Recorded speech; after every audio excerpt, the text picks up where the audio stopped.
You are here to watch a movie review. You are here to watch it for Into the Woods.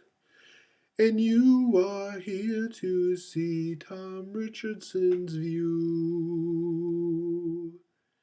on the film. So hey guys, so that was my attempted singing voice for um, my opening for this new movie review I have for you today. It's for Into the Woods. It's Rob Marshall's new film. And for those who don't know who Rob Marshall is, he's actually from Madison, Wisconsin, where I'm also from. And he's known for doing a lot of musicals. He's also done a lot of other big projects. He's done Pirates of the Caribbean 4 on Stranger Tides for those who aren't really big into the musical world. I think he also did Memoirs of a Geisha for those who've seen that. But he's most well known for, like I said, musicals. And he's done Chicago. He's done Nine, spelled out as the word nine. He didn't do the one with the little voodoo dolls. He did the one with Daniel Day Lewis, is like an Italian filmmaker. For those who saw it, you know what I'm talking about. And now he's here bringing us Into the Woods, which is also a film that's based off of a Broadway play of some kind. And Into the Woods, you guys, it's basically a collection of several different fairy tale stories. And these characters from these iconic fairy tale stories are all gathered in this one magical kingdom all together. We have the Jack and the Beanstalk characters, we have Cinderella characters, we have Little Red Riding Hood characters, Rapunzel characters. So as you can see, there's a lot of these characters that we all know in classic fairy tales. Most of them, if not all of them, are here in this world. Um, and obviously, we follow the characters that are relevant to the story in a way. But why it's called Into the Woods is because all of these characters have to go into this forest that's in this magical kingdom they all live in, because each of them have a destiny that has to be fulfilled. And some way, somehow, there's something in this forest or something that goes into this forest throughout the story that will help them complete their destiny. So we have, like, I guess without getting into too much detail and too much spoiler detail, we have a baker and his wife who have to go into the forest to seek a series of things that will later show up in this forest later in the story, because a witch has cursed the wife of this couple, so they cannot have a child, but they can have a child if they get these things for this witch. Another story is Little Red Riding Hood. Once, for those who know that story, her going to visit her grandmother in this forest. That's why she goes there. And obviously, there's a whole incident with her and the big bad wolf, played by Johnny Depp. There is another story involving Rapunzel, where she falls in love with a prince, and the mother does not want her to fall in love with this prince because I guess she wants her to stay in this tower. And for those who've seen the film, there's more details as to why she's stuck in this tower. So basically, you kind of get where I'm going at here. There's a whole Jack and the Beanstalk storyline, and in fact, the Jack and the Beanstalk storyline is very relevant towards the end of the film. That once again takes place in this forest in a movie that's called Into the Woods. So obviously, there's a bunch of different storylines that combine here to make one whole film out of several different fairy tale stories we're all familiar with. So overall, guys, I liked Into the Woods. I would say well, maybe that's a little bit too nice. I thought Into the Woods was an okay film, and I guess to go into that detail, spoiler-free detail, of course. I guess it's safe to just jump right into my positives and negatives. But for now, I will tell you it's just an okay film. So for the positives and negatives, I will say this for number one. I think this is a great looking film. I think it's a great looking production. I think the CGI and the visual effects and the costumes and the cast they got involved with this are all great. All that stuff was great. All that stuff that Rob Marshall's normally good with, like good casting and choosing a good script and all that other stuff. All that stuff was good. My other big positive was, this kind of plays off of my earlier comment. Anna Kendrick and Emily Blunt's performance, I thought, were both very good. So both Anna Kendrick, if you like her, and Emily Blunt were both very good, both with their character and with their performance. I thought both of them did very good. All the songs that they were asked to sing throughout this film, they both did very well with. The two performances, and those are probably the two performances in this film that I was pretty happy with for the most part. And I liked how Rob Marshall and whoever wrote this story for the Broadway play, made this a story about the gathering of many classic fairy tales.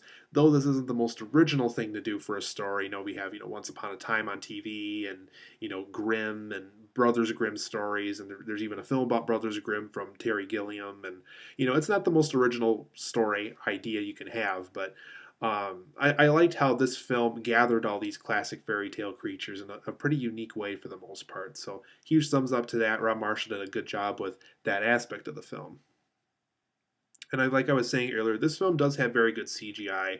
Obviously, with the Jack and the Beanstalk portion of the story, the Beanstalk does look pretty realistic. The forest looks good. There's even parts in the forest where I really think they did go out somewhere and film this in an actual forest, not a stage forest on a Hollywood set somewhere.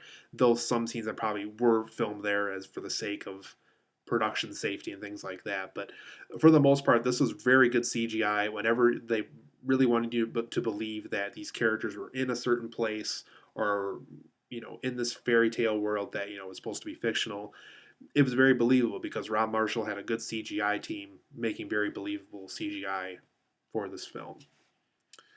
And then my other positive for Into the Woods is I liked the attempt of twisting those classic fairy tale stories to the point where we're not familiar enough with the story, or the twist is so different that it kind of deviates from those classic fairy tales a little bit, where the fairy tales are still there, but they're done in a different way that we're not familiar with. So I thought that part of the film, or at least that attempt with the film, was pretty neat to watch. So for my negatives for Into the Woods, I will say this: it's not a super long film. It's about 2 hours and 5 minutes, and that's pretty normal for a film like this. If anything, that's pretty short for a musical. Most musicals are a good 2.5 hours. But I thought for Into the Woods, there's a point in the film, I would say about into the 95-minute mark, where it's a perfect time to kind of cap everything up, put it to a close, and just end it. But I felt the film was 25 minutes too long, and I think the last 25 minutes of this film feel like they're kind of added on at the last minute, and that Disney kind of pressured Rob Marshall to go with this extra 25 minutes that I really don't think this film needs, because it goes into a subplot that once again the film just doesn't need.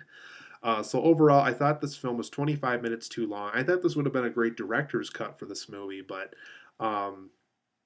25 minutes too long for me. I really think 25 minutes earlier from the ending, we could have just capped things up there and gave it a good old ending, and rather than giving us this extra subplot we don't really need for this movie.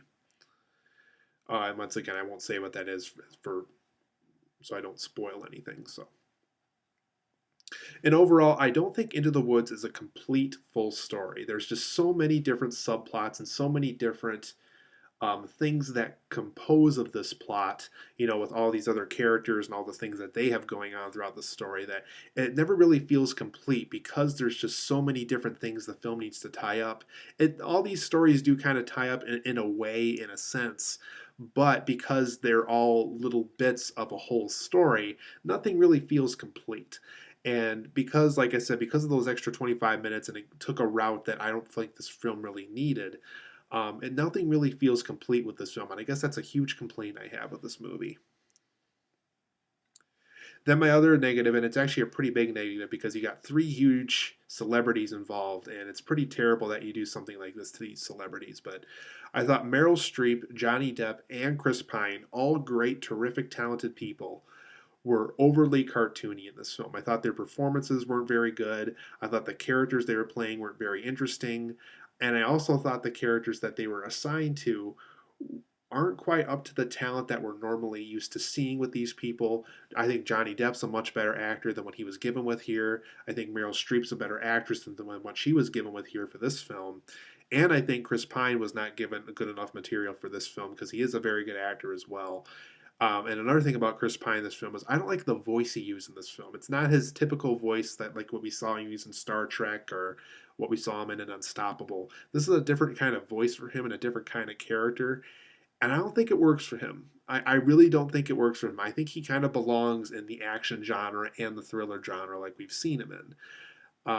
Not a good fit for him. I don't think he belongs in the musical world, to be honest. So, like I said, those three celebrities, I thought they were overly cartoony in this movie. And then that goes to my next negative. I think the script in this film is pretty messy. There's just so many things going on in it that it's just so hard to keep track of things after a while. And because, there's so many different plot twists and so many different subplots, it's just a very messy script that after a while it just has no idea what it wants to be. And I don't know if that's just the Disney studio politics going on, or if Rob Marshall had a lot of ideas that he wanted to pursue all at once, and they just kind of all splatter onto the screen, and we don't really know which parts are supposed to be the film and which parts are just ideas thrown in there just for the heck of it. So the film kind of becomes that after a while, unfortunately. And overall, I thought Into the Woods had pretty forgettable songs. Leaving this theater, I told the friend I saw it with, I'm probably going to forget about these songs in 3 days from now. It's just not very memorable songs. Nothing I'm probably going to download on iTunes anytime soon. And overall, and I did kind of mention this earlier, this film does have some pretty weak subplots. There's so many plots to the plot to the plot to the plot that after, like I said, after a while, it kind of is difficult to say what exactly we're supposed to focus on the most, because there is a lot of stuff going on in this movie. Overall, I'm going to give Into the Woods a 7.5 out of 10. Like I said, it's a great looking production. Some of the talent involved is good, but not all of it. And like I said, I really think the film would have benefited by being 25 minutes shorter if it had more of a complete full story, if Meryl Streep, Johnny Depp, and Chris Pine were less cartoony than they were, if the script wasn't so messy, if the songs were more memorable, and if the subplots either could have been slimmed down, or who knows, maybe this film would have been better off without having all these subplots. So 7.5 out of 10 for me. It's an okay film. It might make an okay Redbox rental if you love musicals, or if you love the actual Into the Woods story, if you've seen the play of this before. But if you're not big into musicals, if you're not big into this whole fantasy fairy tale thing, and if you know little to nothing about the End of the Woods story, it's pretty safe to say you can stay clear of this.